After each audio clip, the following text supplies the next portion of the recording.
तो हम कन्या लगन में विभिन्न भावों में बृहस्पति की महादशा के बारे में बात कर रहे थे। इस वीडियो में देखेंगे अगर आपका कन्या लगन हो और बृहस्पति आपके लगन कुंडली में नवम भाव में अगर स्थित होते हैं तो ऐसे में बृहस्पति आपको क्या क्या रिजल्ट दे सकते हैं अपनी महादशा के दौरान। यहाँ देखिए बृहस्पति वृषभ राशि में स्थित होंगे। वृषभ राशि में स्थित होते हुए अब आपको शुक्र के प्लेसमेंट को भी एक बार जरूर चेक करना पड़ेगा कि आपके चार्ट में शुक्र कैसे स्थिति में है।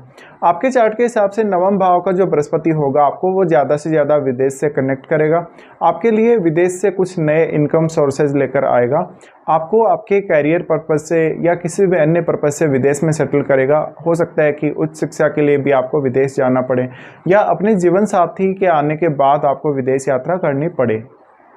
ऐसा बृहस्पति वास्तव में आपके जीवन में बहुत ज़्यादा आपको भाग्यशाली बनाएगा, आपके जीवन में बहुत सारे अच्छे परिवर्तन लेकर आएगा, आपको ज़्यादा से ज़्यादा सकारात्मक ऐसा बृहस्पति बनाने का प्रयास करता है। तो ये जो दशा रहेगी मुख्य रूप से उसमें आपका वेल्थ एक्यूमुलेशन पे ध्यान होना चाहिए, ज़्यादा से ज़्यादा अर्निंग्स पे ध्यान होना चाहिए और ज्ञान पर भी आपका ज़्यादा से ज़्यादा ध्यान होना ही चाहिए। क्योंकि देखिए बृहस्पति की जो महादशा होती है वो मुख्य रूप से प्रत्यक्ष रूप से या देखा जाए तो बहुत ज़्यादा प्रैक्टिकल तौर पे वो ज्ञान पे आधारित होती है। और अब जितना अधिक आपकी एबिलिटी होगी, जितना अधिक आपको ज्ञान होगा, उसी हिसाब से आप इस दशा में ग्रो कर सकेंगे अपनी लाइफ को। अब बृहस्पति की महादशा से पहले आपको राहु की महादशा होती है। राहु की महादशा और जो बृहस्पति की महादशा है इन दोनों में बहुत बड़ा डिफरेंस है, क्योंकि बृहस्पति की महादशा है वो आपको एकदम रियलिस्टिक बनाती है और आपको आपके ज्ञान के आधार पे आगे बढ़ाती है, लेकिन राहु की महादशा सिर्फ एक्सपेक्टेशन के हिसाब से काम करती है और ऑब्सेशन पर चलती है। इसलिए हो सकता है कि अब राहु की महादशा जैसे आपकी रही है वैसी तो आपकी बृहस्पति की महादशा बिल्कुल भी नहीं रहेगी। तो वो उम्मीदें जो आपको राहु महादशा में थी या वो जो आपकी एक्सपेक्टेशन जो राहु से थी वो अब आपकी पूरी नहीं होने वाली। यहाँ पर आपको ज़्यादा से ज़्यादा मेहनत करनी पड़ेगी और रियलिस्टिक बनना पड़ेगा, साथ में अपने ज्ञान रूपी पावर को आपको ज़्यादा से ज़्यादा बढ़ाना पड़ेगा। बृहस्पति आपके चार्ट के हिसाब से आपके 4th लॉर्ड और 7th लॉर्ड बनते हैं, तो क्लियरली इस बात का इंडिकेशन है कि बृहस्पति की ये दशा आने पर आपको अपने घर से दूर जाना हो सकता है, घर से दूर सेटल होना हो सकता है, या कोई ना कोई ऐसा पर्पज जरूर बनेगा जिसकी वजह से आप दूर चले जाएंगे अपने घर परिवार से और आप इवन विदेश यात्रा भी कर सकेंगे। बृहस्पति की ये स्थिति दिखाती है कि अगर इस दशा के दौरान आपका मैरिज होता है तो जीवन साथी आपके लिए बहुत ही ज़्यादा लकी साबित होगा। ऐसी दशा आपको आपके स्टडी पर्पज़ के लिए भी विदेश लेकर जा सकती है। ऐसा बृहस्पति वास्तव में आपको भाग्य का भी बहुत ज़्यादा साथ दिलाएगा। इस दशा के दौरान आप आध्यात्मिक क्षेत्र में या धार्मिक क्षेत्र में भी बहुत अच्छा काम कर सकेंगे और अच्छी नेम फेम भी प्राप्त कर सकेंगे। बट मेनली आपका जो फोकस रहेगा वो ज़्यादा से ज़्यादा अपनी इच्छाओं को पूरा करने पर रहेगा और धन अर्जित करने पर रहेगा, और इसमें बृहस्पति आपको एक बहुत बेहतर समझ भी प्रोवाइड करेंगे। यहाँ बृहस्पति के स्थित होते हुए वास्तव में आपको अच्छे गुरुजन मिल सकते हैं, माता पिता के साथ भी आपके बेहद अच्छे रिलेशंस रहेंगे इस स्थिति की वजह से। अब देखिए बृहस्पति की महादशा 16 वर्ष की महादशा होती है और 16 वर्ष की महादशा के दौरान आपको ऐसा नहीं कि महादशा स्टार्ट होते ही सारे के सारे चेंजेस या सारे के सारे रिजल्ट एक साथ मिलेंगे। बृहस्पति की यहाँ स्थिति पर डिपेंड करता है। बृहस्पति अगर यहाँ पर सूर्य से प्रभावित है, मंगल से प्रभावित है, तो रिजल्ट काफ़ी तेज हो सकते हैं, काफ़ी फास्ट हो सकते हैं, तो आपको लाइफ में तेज़ी से ग्रो करने में यहाँ पर मदद मिल सकेगी। अगर चंद्रमा का संबंध बृहस्पति से है या चंद्रमा बृहस्पति के साथ है तो आप हमेशा अपने रिश्तों को पूर्ण रूप से निभाएंगे, दूसरों के प्रति बहुत ज़्यादा केयरिंग होंगे, ज़्यादा से ज़्यादा आप ज्ञान ग्रहण कर सकेंगे, क्योंकि चंद्रमा इमेजिनेशन को दिखाते हैं और बृहस्पति ज्ञान को, इसलिए आप अपनी स्किल्स का बेहतर से बेहतर तरीके से उपयोग कर सकेंगे। यहाँ मान लो राहु या केतु जैसे ग्रह का प्रभाव पड़ रहा हो तो ये भी आपकी बहुत ही ज़्यादा एक्सट्रीम रिजल्ट लेकर आ सकता है। राहु का प्रभाव हो तो आप किसी धर्म विशेष के खिलाफ भी बोल सकते हैं या फिर आप विदेश जल्दी सेटल हो सकते हैं दशा आते ही। अगर केतु का प्रभाव है तो ये मुख्य रूप से आपको आध्यात्म की तरफ लेकर जाएगा। तो यहाँ पे जिस भी ग्रह का प्रभाव होगा उसी के अनुरूप यहाँ रिजल्ट चेंज होंगे। जैसे मान लो अगर बुध का प्रभाव है तो ये ज़्यादा से ज़्यादा आपको धार्मिक और जो भी स्पिरिचुअल जो इन्फॉर्मेशन है उसको कलेक्ट करने में मदद करेगा, आपके ज्ञान को भी उससे बढ़ाएगा और ज्ञान को बढ़ाने के साथ साथ आपकी जो क्रिएटिविटी है और आपकी जो एबिलिटी है वो भी बढ़ेगी। अब यहाँ पे किसी भी अन्य ग्रह का दृष्टि संबंध या युति है तो आपको उस ग्रह को भी देख लेना है। बृहस्पति आपके फोर्थ लॉर्ड हैं। फोर्थ लॉर्ड होने के केस में इस बात की संभावना भी बनेगी इस दशा में कि आप अपने घर से दूर कहीं या अपने जन्म स्थल से कहीं दूर जाकर अपना खुद का प्रॉपर्टी या मकान वगैरह खरीद सकते हैं। इस दशा के दौरान आपको फैमिली का सपोर्ट बेहद अच्छा रहेगा, परिवार की तरफ से आपके लिए बहुत ज़्यादा डेडिकेशन रहेगा, लेकिन क्योंकि आप ज़्यादातर समय अपने घर पर स्पेंड नहीं कर सकेंगे, ऐसा बृहस्पति आपकी रुचियों को बहुत ज़्यादा इंक्रीज करता है। तो आप अपनी हॉबीज़ पर भी फोकस करिएगा इस दशा के दौरान। ये दशा के दौरान आप ये देखेंगे कि आपका लगभग प्रत्येक क्षेत्र में इंटरेस्ट लगातार बढ़ता ही चला जा रहा है और आप फिर किसी भी सेक्टर में काम करने के लिए खुद को पर्याप्त समय नहीं दे सकेंगे। ये थोड़ा सा यहाँ दिक्कत आपको जरूर आएगा। अब यहाँ पे बृहस्पति सेवंथ लॉर्ड है। सेवंथ लॉर्ड होने के केस में ये बृहस्पति आपको ज़्यादा से ज़्यादा अननोन लोगों से कनेक्ट करेगा, विदेशी लोगों से कनेक्ट करेगा। और अगर आप ऐसा कोई काम कर रहे हैं, कोई बिजनेस वगैरह कर रहे हैं, तो आपको विदेशी लोगों से या अननोन लोगों से बहुत ज़्यादा फायदा भी मिलेगा। उसके बाद हम सबसे पहले यहाँ चर्चा करेंगे बृहस्पति की महादशा में जैसे बृहस्पति की जो दृष्टियाँ पड़ रही हैं उनके बारे में। उसके बाद देखेंगे कि बृहस्पति और क्या क्या आपको प्रोवाइड कर सकते हैं यहाँ स्थित होते हुए। तो सबसे पहले तो अब यहाँ बृहस्पति वक्री नहीं होने चाहिए। अगर यहाँ बृहस्पति वक्री हो जाते हैं तो बृहस्पति का पूर्ण रूप से शुभ प्रभाव या शुभ रिजल्ट आपको नहीं देखने को मिलेंगे। कहीं ना कहीं कोई ना कोई कमी आपको अवश्य ही दिखेगी। अब मान लो बृहस्पति यहाँ पर सबसे पहले जो दृष्टि डाल रहे हैं वो आपके लगन पे ही डाल रहे हैं। लगन पर जब भी बृहस्पति दृष्टि डालते हैं आपके जीवन से बाधाओं को खत्म करने वाले होंगे, आपको बहुत ज़्यादा सकारात्मक रखेंगे, पॉजिटिव रखेंगे और आपका प्रत्येक निर्णय आपके खुद के लिए हो चाहे किसी भी अदर पर्सन के लिए सही होगा।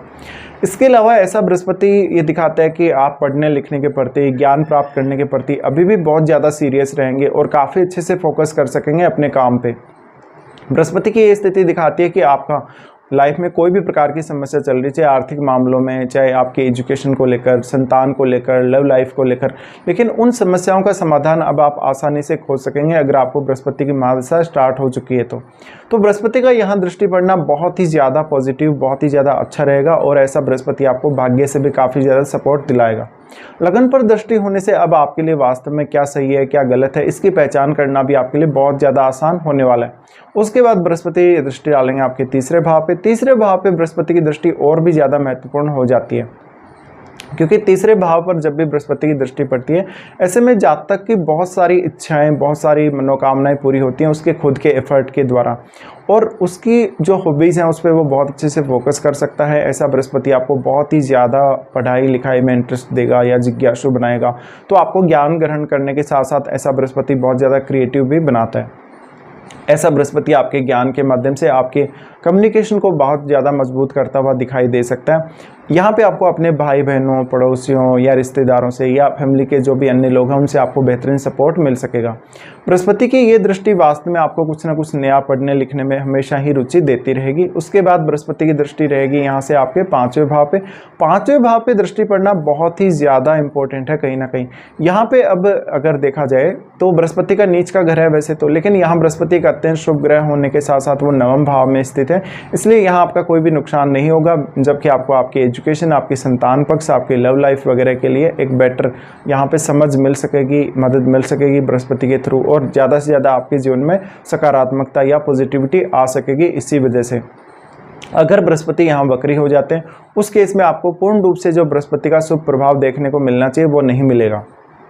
तो यहाँ ये जो भाव है, आपका लगन है, आपका तीसरा भाव है, आपका पंचम भाव, इन पे इनकी दृष्टियाँ रहेंगी। अब सबसे बड़ी बात ये आती है कि बृहस्पति के महादशा के दौरान बहुत लोगों की ये शिकायत रहती है कि उनको जो रिजल्ट है एक्चुअल में जैसे रिजल्ट मिलने चाहिए थे दशा के दौरान वैसे रिजल्ट नहीं मिले हैं। इसका मतलब ये हो सकता है कि आपकी जो राहु की दशा रही है वो बहुत ज़्यादा एक्सट्रीम रही है। एक्सट्रीम में भी वो बहुत कभी अच्छी रही होगी, कभी बहुत ख़राब रही होगी। तो वो सारी की सारी जो इच्छाएँ हैं जो कि बहुत ज़्यादा आपकी जो पूर्ण नहीं हो सकी हैं, क्योंकि जो राहु है बहुत ज़्यादा ऑब्सेशन देते हैं। ऑब्सेशन देने की वजह से वो जो इच्छाएँ हैं या जो भावनाएँ हैं वो आपके हमेशा आपके मन में बनी रह सकते हैं, और जब भी समय आएगा आपको उन भावनाओं को खोलने का तो उन पर आप काम जरूर करेंगे। तो ये स्थिति दिखाती है कि आपका जो राहु है वो बहुत ज़्यादा एक्सट्रीम और बहुत ज़्यादा स्ट्रॉन्ग स्थिति में होने की वजह से बृहस्पति कभी कभी थोड़ा सा वीक पड़ जाते हैं, या बृहस्पति मान लो उतने स्ट्रॉन्ग नहीं है आपके चार्ट में, तो राहु के प्रभाव आपको थोड़े ज़्यादा दिखाई दे सकते हैं। अब इस दशा में आपकी एज का बहुत ही बड़ा रोल है कि आपको कौन से एज पीरियड में ये दशा स्टार्ट होने वाली। जैसे मान लो किसी जातक को लगभग 60 की एज में ऐसी दशा स्टार्ट होती है, किसी को बहुत अर्ली एज में आ जाती है जैसे कि 10 साल तक भी, या किसी को लगभग 25 की एज के आसपास भी ये दशा स्टार्ट हो सकती है। तो ये तो कोई अभी सभी के लिए ऐसा फिक्स नहीं है कि उनकी दशा कभी स्टार्ट होगी, बट जब भी स्टार्ट होगी तो हम एज के हिसाब से यहाँ देख लेते हैं क्या क्या रिजल्ट मिलेंगे। सबसे पहले देखिए यहाँ पर हम क्योंकि पर्टिकुलर एज के बारे में बात कर रहे हैं, तो जो भी पर्टिकुलर एज होगी उसके हिसाब से आपकी परिस्थिति कैसी है, पहले से आपकी कंडीशंस कैसी हैं, फैमिली की कंडीशंस कैसी हैं, आपकी मेंटलिटी कैसी है, ये बहुत ज़्यादा मैटर करने वाला है। मान लो किसी भी जातक को 5 से 15 साल की आयु में अगर ऐसी दशा आती है तो वो जातक ज़्यादा से ज़्यादा ट्रैवलिंग पे फोकस करेगा, आध्यात्मिक कार्यों पे फोकस करेगा और इधर उधर की काफ़ी सारी यात्राएं वो करेगा। तो ऐसे में अब आपके परिवार ने आपको कैसी अपॉर्चुनिटी प्रोवाइड करी है, आपके एजुकेशन के लिए भी ये बहुत ज़्यादा, आपके परिवार ने आपको एजुकेशन ग्रहण करने के लिए, कुछ नया पढ़ने के लिए, लिखने के लिए, सीखने के लिए, और कैसा माहौल आपको परिवार ने अपना प्रोवाइड करा है उस पर अब बहुत हद तक डिपेंड करेगा। क्योंकि बृहस्पति की महादशा शुरुआत से ही आपके ऊपर एक अच्छी छाप छोड़ देगी जो हमेशा आपके जीवन पर बनी रहेगी। तो ऐसे में शुरुआत में आप बहुत ज़्यादा मैच्योर नज़र आ सकते हैं, समझदार दिख सकते हैं और बहुत ही ज़्यादा शालीन व्यवहार वाले दिख सकते हैं। हाँ, बृहस्पति की महादशा में ये ज़रूर आपको दिक्कतें आएंगी कि बृहस्पति की महादशा आपको थोड़ा साधारण बनाती है, थोड़ा स्ट्रेट फॉरवर्ड बनाती है, जिससे आपका लोगों के साथ बातचीत करना, आपका व्यवहार, ये सब तो बहुत ज़्यादा अच्छा हो जाएगा। लेकिन दूसरे कभी कभी आपके साथ चीटिंग कर सकते हैं या आपका गलत फ़ायदा भी उठा सकते हैं। अब मान लो किसी भी जातक को लगभग 25 की एज से लेकर 35 की एज तक अगर ऐसी दशा आती है तो ये दशा आपके कैरियर के लिए, आपके विदेश में सेटलमेंट के लिए, आपके विदेश यात्रा के लिए या उच्च शिक्षा के लिए बहुत ही ज़्यादा महत्वपूर्ण साबित हो सकती है। ये वो समय है जब आप ज़्यादा से ज़्यादा रिस्क भी ले सकते हैं और रिस्क के आधार पर आगे बढ़ सकते हैं अपने जीवन में। तो यहाँ पर आपको ये सब बातें ध्यान रखना है। उसके बाद मान लो किसी भी जातक को 45 की एज में या 50 की एज में अगर ऐसी दशा आती है तो ये ज़्यादा से ज़्यादा आपके लिए विदेश यात्रा को दिखाता है, धन लाभ को दिखाता है और आप अपनी वेल्थ को बहुत अच्छे से एक्यूमुलेट भी कर सकेंगे कहीं ना कहीं। तो ये वाला जो फेज़ है, कहीं ना कहीं ये वाले फेज़ में आपको बहुत ही डिफरेंट तरीके के रिजल्ट देखने को मिल सकते हैं। तो यहाँ पे जो लेटर एज है, लेटर एज में शायद आप धन संपत्ति पे ज़्यादा फोकस करें और साथ साथ में धर्म और आध्यात्म पे भी ज़्यादा फोकस करें, ऐसा हो सकता है। अब जिन जिन ग्रहों का संबंध बृहस्पति के साथ है उन ग्रहों को आपको ज़रूर ही एनालाइज करना चाहिए, जिसके आधार पर आपको वास्तव में ये पता लग सकेगा कि आपको कैसे कैसे रिजल्ट इस दशा के दौरान देखने को मिल सकते हैं।